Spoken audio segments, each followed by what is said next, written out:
Okay, our last talk today is DNA cache, generalized exponential weight algorithm, and applications to online learning. Well, thanks for the invitation and thanks for the teaser. I hope you enjoy it. So I changed the title a bit because I saw that there was going to be a talk on Friday on calibration, and actually calibration was the original motivation of this work. So calibration is basically a useful tool in game theory, online learning, which always goes with these small stories. So assume you have a meteorologist that has to predict each day the probability that it will rain the next day. And he predicts this by giving an estimated probability. We assume that he knows nothing about the weather, so the sequence of outcomes of rain and not rains can be anything. And he would like that this prediction is good against any possible sequence of outcomes. And so what does being good mean? It says that so what I call actually easy calibration, which should ask him that his average prediction in the asymptotically is average prediction match the empirical distribution of rain. So actually it's easy calibration because to do that it's an easy trick. You just have to predict the weather of the previous day. So this is not very interesting. You can also ask for a stronger requirement, which would be I call finite perturbation. We say that okay, the forecaster can only forecast in 10%, 20%, 30%, something like that. And whenever he says he predicts 50%, he'll rain approximately half of the time. So this has been solved, I guess, by Foster and Bohr in the end of the 90s. And what I'm interested into is what I call here art calibration. We say so, it will combine both ideas. We say so, take a finite family of subsets of 0, 1. And so this family can be, say, infinite. It could be all possible intervals, even all Borel subsets. And what you ask is that whenever your prediction fell into one of this interval, then the empirical distribution on this set of stage match the empirical distribution. And so this is basically it's a hard problem. And so that was my motivation, was to solve this problem. And actually not to solve it because I know how to solve it, but to solve it more or less optimally. And to do so, I try to use exponential weight. The exponential weight algorithm, because it's well, it works almost always works, so why not use it? And it's very common. See, I mean, in every field, lots of fields you use it. So if I have to give a reference, I will cite almost everyone, I guess. So let's assume you're in the almost everyone citation, so that nobody is jealous. And it's a good exponential weights are good because they are. Well, you know that it's a smooth approximation of the maximum, it's convex weight, and you just have one parameter, the temperature, or the inverse temperature, depending on your cell. So I'm going to use it in online learning, and then I will more or less generalize it to solve my calibration problem. So online learning, what I want to do is minimize the regret. So the framework is as follows. Assume that you have a finite set of possible decisions, which can be, I don't know, action if you're in game theory, it can be expert, it can be classifier, whatever. And so this set will be A. And at each stage, you get to choose one of them. And you will follow this decision, this expert or classifier. And you get every decision gets at stage T a reward or loss. So I'm rather optimistic, so I will speak about reward and I will maximize, so real X, I will maximize instead of minimize. So at stage T, reward, the decision A is given a reward of LT of A in 0 and 1. And the crucial assumption is that we don't make any assumption on LT. It can be anything, it can depend on the past, it can depend on the past choices, it can depend on the past reward, it can be anything, as long as it's in the 0, 1. And the algorithm is going to say, okay, you can choose the probability distribution over your decision, or a convex combination, and the associated reward you get is the expectation. Or if you can use any concave functions, since we're maximizing, instead of for LT. So now, the objective is the following. You want to maximize this quantity, which is your cumulative reward. And you want to maximize it, and you want to compare to the maximum reward you would have got if you had chosen always the same action A.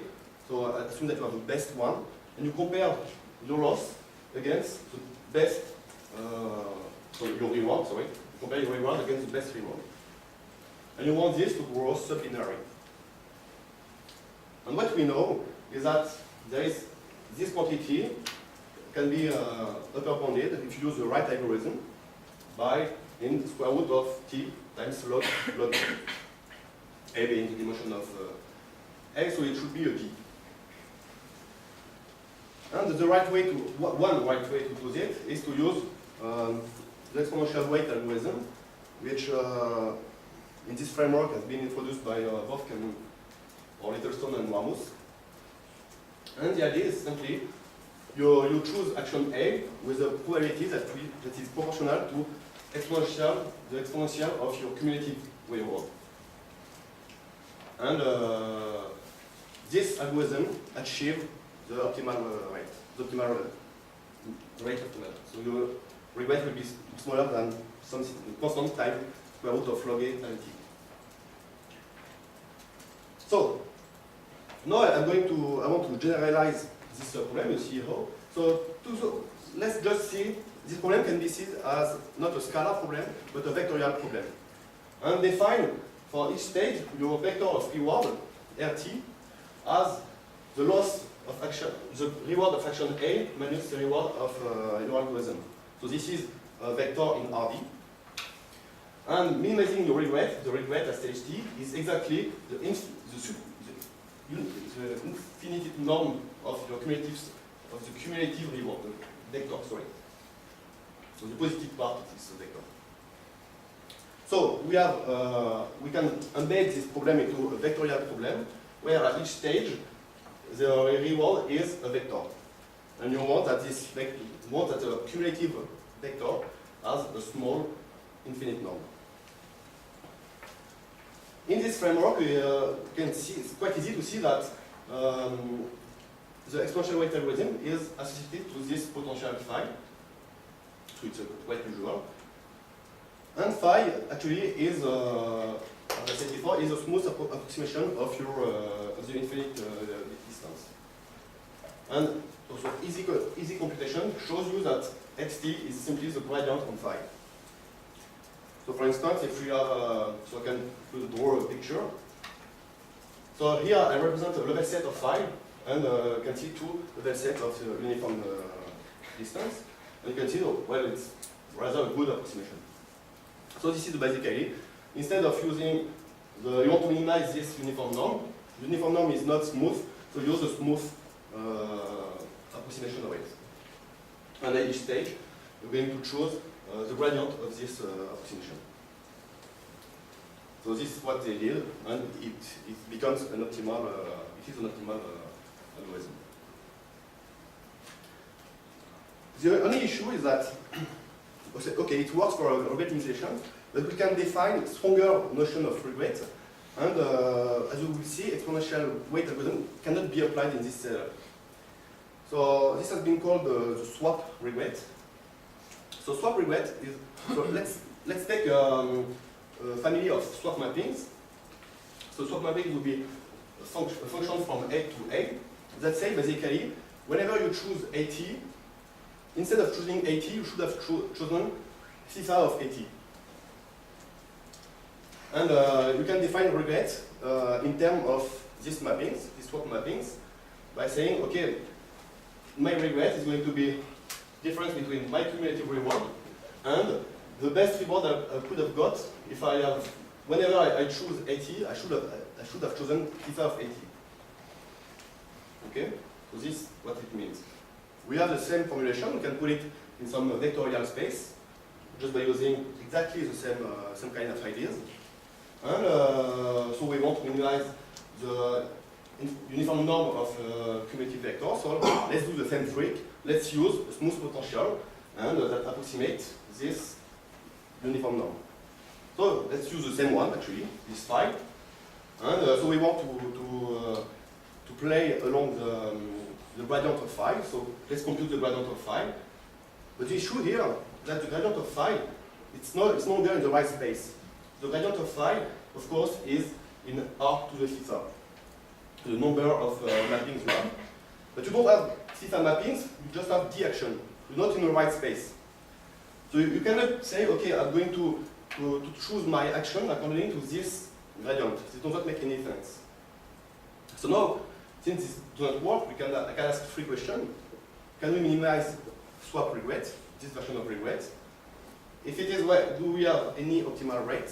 And can we still use this potential? So three questions, we got three answers. We know that we can. We know the optimal rate, and we more or less know that we can do this. Well, I will show you how to use this exponential rate. And this seems not really important, but I will show you in the calibration problem that I presented at the beginning. It will make a huge difference. So the set of theta is all swap mappings? It's a subset of mappings. It can be all swap mappings if you want. It can be a subset of swap mappings that you know. And is the regular regret for one choice of particular choice of theta? Of course. So which one is it? It's the particular regret will be the choice of constant theta. That means you take All the thetas that are constant. yeah, all the theta constant. So you have a subset of these swap mappings, constant mappings. Okay, so this can be, so I have a framework when I have a finite number of action, D, and a reward which is in a bigger space. And so we have this reward minimization problem, this vectorial minimization problem. And this is exactly what Blackwell called approachability in this paper which was published in 56. So the idea is as follows.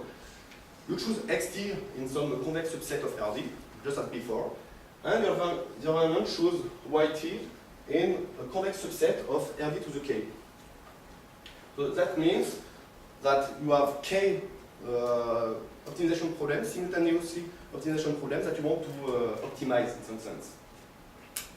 And your reward vector will be on each you have k reward vector of dimension k, and each component is an inner product. Okay. So this is a generation of regret or swap regret. You just have to define this kind of set y for the environment. Now, what would be the objectives? There are two kinds of objectives. You can say, well, the objective will be the same thing. It will be to minimize the uniform norm of this cumulative sum. Or we can just say, well, we are in some vectorial framework. The objective is a given closed set C. So you have the objective is represented as a closed set. And what you want is that your average vector converges to this set. And this is what is called approachability. This is the approachability framework. And so this is a really beautiful theory because of the following properties that Blackwell proved. So you have a convex target set C, and you're wondering, can we ensure that the average vector converges to this set T? If we can do that, no matter what environment does, then we say that C is approachable. And Blackwell has a very neat characterization of approachable convex set. It just says that, so take a convex set, you can approach it against an adversarial or time-evolving environment. It just means that you can approach it if nature chooses whatever she wants at each stage. If and only if you can approach it in an environment where you know you are in a predictable environment, that means that you know what she's going to choose. You know the loss vector. if you can achieve something when you know the loss vector, then you can, or the reward vector, you can achieve it when you don't know it in advance. And not only do you have this property, but you also have explicit rate of convergence, which is in 1 over square root of t, and it depends on the Euclidean norm of the vector reward. So now, can we answer the question, can we minimize swap regrets? Yeah, the answer is obviously yes.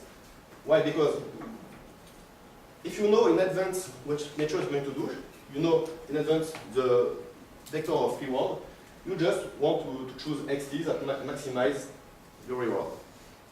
It's the same in argmax. And the rates will be in square root of theta over t. So this is a neat, very neat theory, but unfortunately we get a rate in theta which is exponentially suboptimal. So we would like to generalize exponential weight to get back this log dependency. Instead of having theta, we would like to get log of theta. So phi is theta here on the last Yeah, one? like phi is theta. Yeah. Sorry. So, how can we do that? So the basic idea is to more or less follow the exponential weight and assume that for C we'll just take the negative octant, and we're going to show that if the negative octant is approachable, then the rate is indeed in square root of log theta or k for an RK. So let's take the same potential, this potential. And what we want to do is minimize the potential of the sum of the vector. All the proof is very simple. You make a Taylor expansion of your potential, and you control the first order term and the second order term. So if I do a Taylor expansion of my potential, I get this equation, and I want to control the second order. So good news, with this potential, using this potential, the equation is such that this term in blue is smaller than eta to the infinite norm of my reward vector. So the second order term is controlled for free. So I can remove it. So now I want to control the first order. Yeah. So ideally what we would like is that this inner product to be smaller than 0. This would be the best thing possible. So what does that mean? That means that we should, since we don't know what it is going to be, we would like to find some xt so that no matter what yt is, this quantity is smaller than 0. So this can be written that we want to find the minimum of the maximum of the problem to be smaller than 0. So the good news is that since this mapping is linear both in x and y, we can use min-max theorem and switch min and max. And so we get back. So what we want actually is to prove that the maximum and the minimum of this quantity is smaller than 0. And so actually this is already, so now it's finished, because the gradient is, as every component of the gradient is positive. We know that for every y there is some x so that the dot product is in negative octant, so every component is negative. And as a consequence, the inner product, the max min of the inner product will be smaller than 0. So that's it. We know that the max min is smaller than 0. And since the max min is smaller than 0, the min max is smaller than 0, and solving this problem gives you control the first order term. And if you solve this min max, the first order will disappear. And so we end up with this formula, and we do a simple reduction, and we get the usual bond in for our potential. And if we balance both terms for eta, this gives us that the potential is smaller, and of course this quantity is smaller than square root of log kt. This term in front of it is just the size of your reward, so it has to be here. We can do anything against it.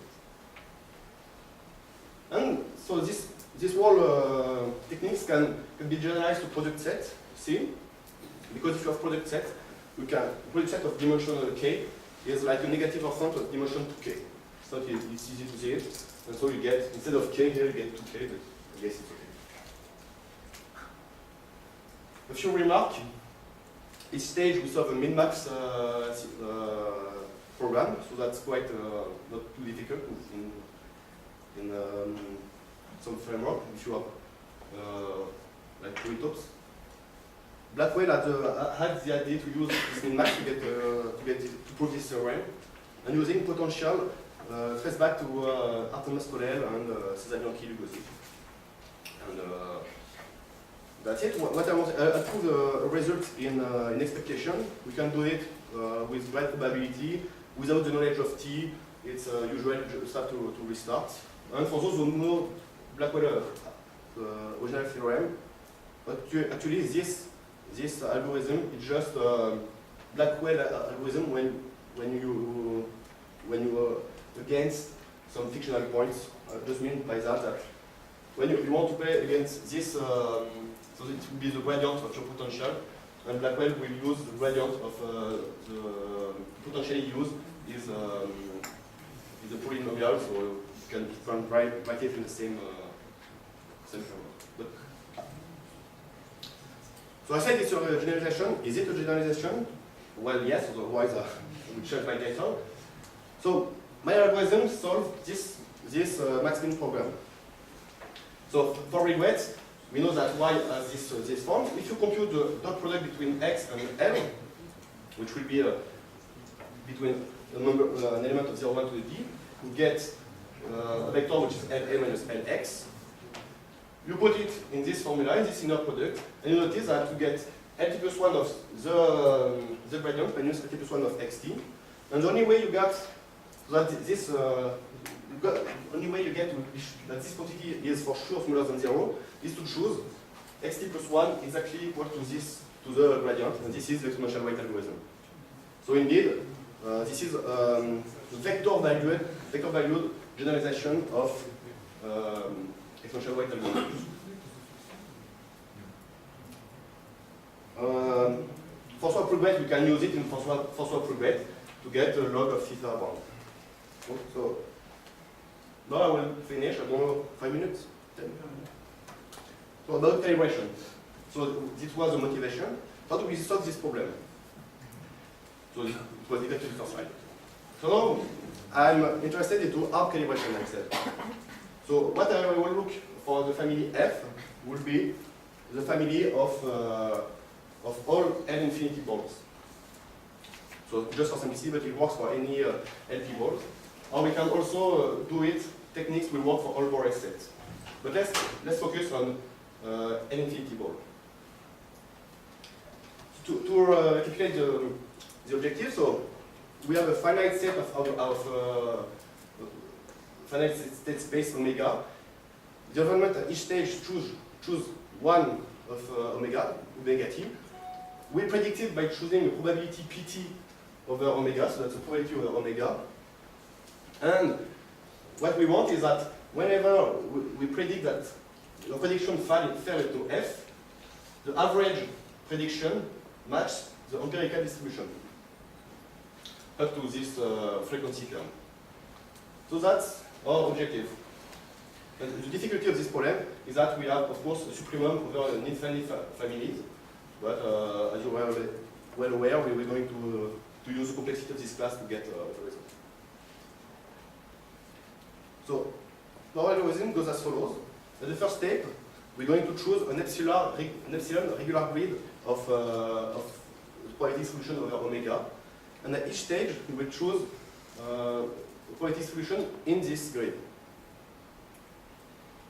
Then the second step of algorithm is to count the number of different balls. Actually, if we have two balls that contain the exact same elements of J, since whenever we make the prediction that fell into F, it also fell into F prime, all our terms here that counts will be equal. So the error induced by one ball will be the same as the other ball. So we just have to count the number of different balls. So if we have a free, so omega is of size 3, 0, 1, 2, we have a regular grid. if we look at all of this ball here, the red, black, yellow, and green balls, they all intersect the same 4 points. For my problem, are in fact identical. Because whenever I pick this one, this guy say I'm in the yellow, the red, the black, and the green one. So all those balls are identical. So in particular, it just depends. The balls just depend on the set of points that it intersects. And since I've chosen a regular grid, it will just depend on the top right element and the bottom left. If you're in D-Motion, it will be the top right front element and the bottom left back element. In 3 dimension, so a ball is only defined by 2 elements. And this is the key point. Since a ball is defined by 2 elements, how many balls do you have? Well, you have at most, if you have k points, you have at most k square balls. And since we have, so we use an epsilon discretization of our space, we get at most 1 over epsilon to the d point, so we get 1 over epsilon to the 2d balls. So we have, the idea is that we have a small number of balls. And step 3 is to, so we have a calibration problem. We want to embed it into a vectorial problem. And so just define this vectorial reward. The target set will just be the epsilon ball. So why do we define this reward vector? For the following reason. If we average this reward, what you get actually is exactly the calibration error. So if we want that the calibration error is smaller than epsilon, we just want that the average vector converges to C. And this is what we are going to do. We're going to do approachability of C. And since if we know in advance what is going to be omega or even the law of the probability distribution of omega, you can always find P, which is epsilon close to omega. Then we know that C is approachable, and so the quantity in blue will be smaller or smaller than what we just put before, log of number of analog to dimension. K is of the order of epsilon to the 2d, so it's quite smaller, so this quantity is going to be of the order of 2d. 2 omega being the size of d. So we have this quantity, and we just have to balance the term in epsilon, and at the end, we got that our calibration error in expectation is in square root of omega over t. So this gives us a pretty simple algorithm that match the theoretical upper bound that can be achieved using complexity analysis of this problem.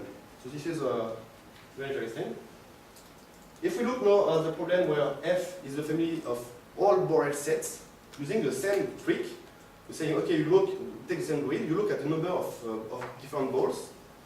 Well, if we, for F is the set of all Borel sets, the number of balls will be 2 to the 1, number of sets will be 2 to the 1 epsilon d, the number of subset of grid. And so we use the same argument. We balance the term epsilon, and we get this decay for replay, which doesn't depend on epsilon, on omega, apart from the weights of convergence. And so, of course, if we are instead of LNC ball, we look at LP balls, we can have the same kind of result. And if we work in epochs, you can get this kind of result can hold in great probability and uniformly in T. If you don't know in advance the angle of your the reason of your problem. And as I said before, it matches theoretical problem where we study the complexity of this problem. And that's it. Thank you very much. There are some questions. So for the swap regret, do you get the optimal constant of 1 over square root 2, or do you only get the suboptimal square root 2? Oh, we get, I haven't checked the optimal constant. but I'm pretty sure that I mean, for a soft regret, it would be an way to check, but I don't look. I guess it would be two. I won't get one of the photos. In the standard case, do you know if it's possible to get one of those 2 with I this? have no idea. I mean, the constant, yeah, I don't look at constant yet. So can you remind me what Omega is? So Omega is a set of, so the nature shows the concept for in a weather would be either sunny or rainy, you know, if you're there, but it could be sunny, cloudy, rainy. And you have to give a poetic solution over your over this state space. So that's the state space of nature. Yeah. So it can't be continuous. Uh, I mean, it has to be finite. It's a good question. So here for this program, yeah, it has to be finite. But I guess it's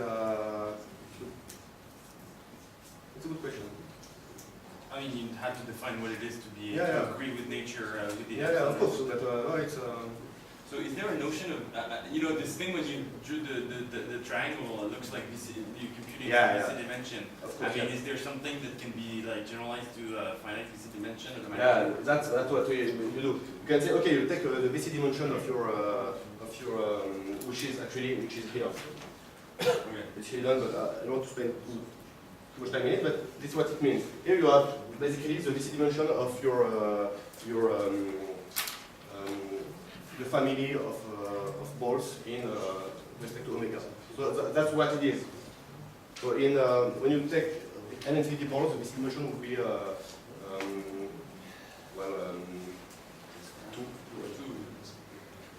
So that's, yeah, it's exactly. Well, more questions? So if not, let us thank the speaker and